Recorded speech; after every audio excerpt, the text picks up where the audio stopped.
ቤት ሆናችሁ ምን አይነት ስጦታ ቢመጣላችሁ ነው ደስ የሚላችሁ ውዶቼ? የምትበሉት ምግብ ቴካዌ ተደርጎ ቢመጣላችሁ ነው ወይስ ለራሳችሁ ልብስ ምናምን ለራሳችሁ የምትጠቀሙበት ነገር፣ ሌላ ደግሞ ወይ የቤት እቃ ምናምን ሌላ ደግሞ ወይስ ለልጃችሁ ስጦታ ቢመጣላችሁ ነው? አሰላሙ አለይኩም ውዶቼ፣ እንዴት ናችሁ? ደህና ናችሁ? እኔ ደህና ነኝ አልሐምዱሊላህ። ሁላችሁንም ሰላም ብያለሁ። ለኔ ቤት አዲስ ናችሁ ሰብስክራይብ አድርጉኝ፣ ላይክ አድርጉ፣ አበረታቱኝና ውድ ተከታታዮች የነባሮቹ ከልብ አመሰግናለሁ። ሁሌ ስለምትሰጡኝ አስተያየት ከልብ አመሰግናለሁ ውዶቼ። ምንም አይነት ቪዲዮ ልቀቂ እናይልሻለን ያላችሁኝ ውዶቼ ተከታታዮቼ ከልብ አመሰግናለሁ። ወላሂ ስለምታበረታቱኝ ወይኔ አማርኛ። ሌላ ደግሞ ሂጃብሽን ሸፍኝ አንገትሽን ሸፍኝም ላላችሁኝ አመሰግናለሁ ውዶቼ። እኔ ምንም አይነት አስተያየት እቀበላለሁኝ። ስለ ምክራችሁ አመሰግናለሁ። ዛሬ ወደ መጣሁበት ቪዲዮ እንሂድ ውዶቼ። ልጄን ስጦታ ለልጄ የመጣልኝ ስጦታ አሳያችኋለሁ። ዳይ ወደ ቪዲዮ። አንደኛውና በጣም የወደድኩት ስጦታ ይሄ ነውና ትልቁ ስጦታ ማለት ነው። ለልጄ ከመጣለት ትልቅ ስጦታ እና የስጦታ ትንሽ የለውም፣ ግን ይሄኛው በጣም ስለወደድኩት ትንሽ ወንድሜ ነው የገዛለት፣ አጎቱ ማለት ነው። ትንሹ አጎቱ እና ወንድምየው በጣም አመሰግናለሁ። ጀዛህን አላህ ይክፈለ፣ ያሰብከው ነገር ይሳካል፣ እንዳስደሰትከኝ አላህ ያስደስት። አመሰግናለሁ ከልቤ። ጀዛህን አላህ ይክፈልክ። በርቼ የሚባል ነገር አለ በእኛ በጉራጌ በስልጤና በጉራጌ አካባቢ እና መልካም ነገር ስትሰሩ መጥፎም ነገር ብትሰሩ አንድ ሰው በርቼ ካላችሁ ይደርሳልና ሁሉም ሀገር ይኖር አላውቅም፣ ግን ኢትዮጵያ ላይ ሁሉም ቦታ በርቺ የሚባል ነገር አለ አይመስለኝም። ግን ወደኛ አካባቢ ነው ብዙ ጊዜ በርቺ የሚባለው እና ለሰዎች መልካም ነገር ብሰሩላቸው በርቺ ድረስ ካላችሁ ይደርሰዋል። መጥፎም ነገር ሰርታችሁ ደግሞ እንደዛ ካላችሁ ይደርሰዋል ማለት ነው እና መልካም ነገር ስለሰራ በርቺ ብዬዋለሁ። ኢንሻአላ አድጎ ምን ብሎ አግብቶ ልጅ ወልዶ እኔም ውለታ የምከፍል እህት አላህ ያርገኝና እንደ ታላቅ እህት ሆኜ ከሱ ጎን የምቆም እህት አላህ ያርገኝ። ወንድምየው ከልብ ያመሰግናለሁኝ። ፍራሽ አለው፣ ትራስ አለው።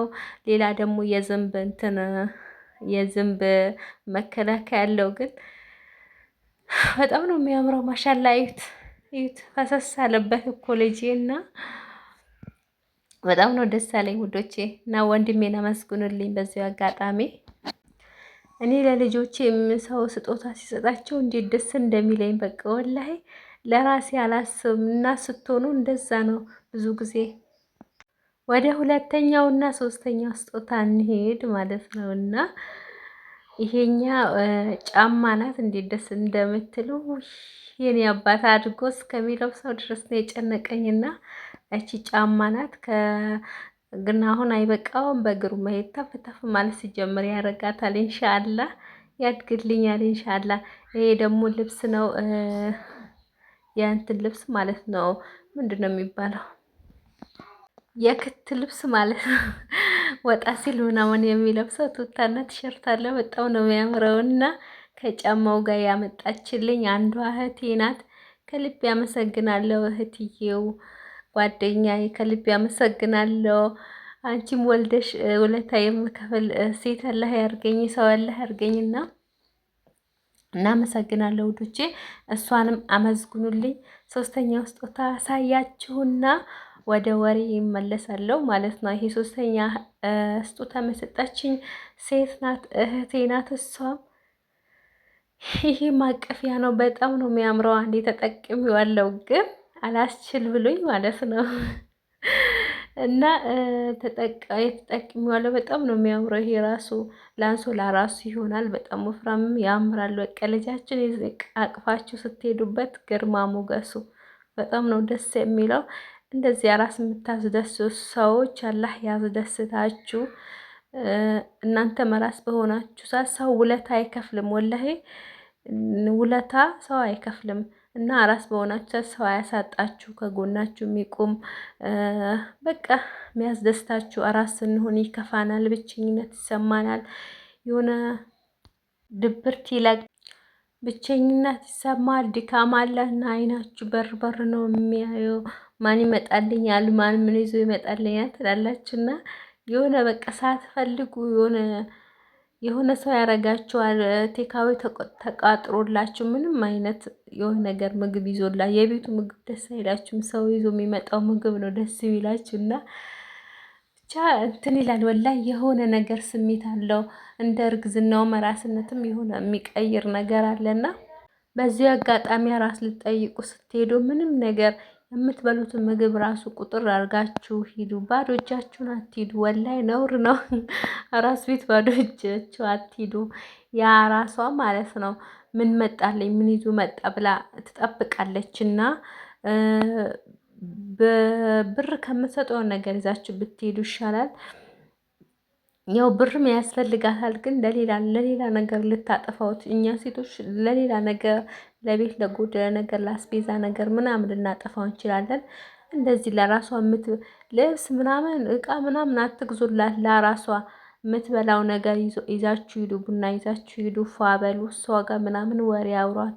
ከዛ ስራ አግዟት፣ ልጅ ያዙላት ምናምንና ሌላ ደግሞ ለልጇ ስጦታ ትንሽም ብትሆን አንድ ዳይፐር ሁለት ዳይፐር ራሱ ገዝታችሁ በፍሬ ማለት ነው ገዝታችሁ ብትሄዱ ይጠቅማታል። እኛ ሀገራውን ወደ እኛ ጁዝ ነው ገዝተዋ በብዛት። ሌላ ደግሞ በሰው ሀገር ሆናችሁ ከቤተሰብ ርቃችሁ ሀገር ላይም ሆነው ከቤተሰብ ርቀው የሚኖሩ ሰዎች አሉ። ተከራይተው ምናምን በቃ ቤተሰብ በሌለበት ከተማ ላይ የሚኖሩ ሰዎች አሉ። እና አይዟችሁ አብሽሩሽ፣ እንደዛው ናችሁ አራስነት የምታሳልፉ ሴቶች አብሽሩ። ወላይ እኔ አሁን አንዳንዴ ከቤተሰብ መሀል ነኝ ያለሁትና ያኔ ከቤተሰቦቼ በጣም ርቄ አይደለም ያለሁት አልሐምዱሊላ። ያም ሆኖ ግን አንዳንዴ የሆነ ብቻዬነት ይሰማል። ወላሂ እኔ እንደዚህ የሆንኩት እንዴት ነው? ምንም ዞር ብሎ የሚያያቸው ሰው የሌለ ሰው አለ ምናምን ላለውና አብሽሩ እንግዲህ ብዙ ጊዜ ቤተሰቦቻችን የሩቅ ባል ልናገባ አይፈልጉም። ሩቅ ርቀን ልንሄድ አይፈልጉም። እና ለእኛ ሴቶች ያኔ እናቶቻችን በተለይ ይህን ነገር ይመስለኛል፣ ለዚህ ነገር ይመስለኛል ስንወልድ አራስ ስንሆን በተለይ ልንወልድ አካባቢ ጊዜያችን ሲደርስ ምናምን የሆነ እናት እህት ምናምን ያስፈልገናል ከጎናችን።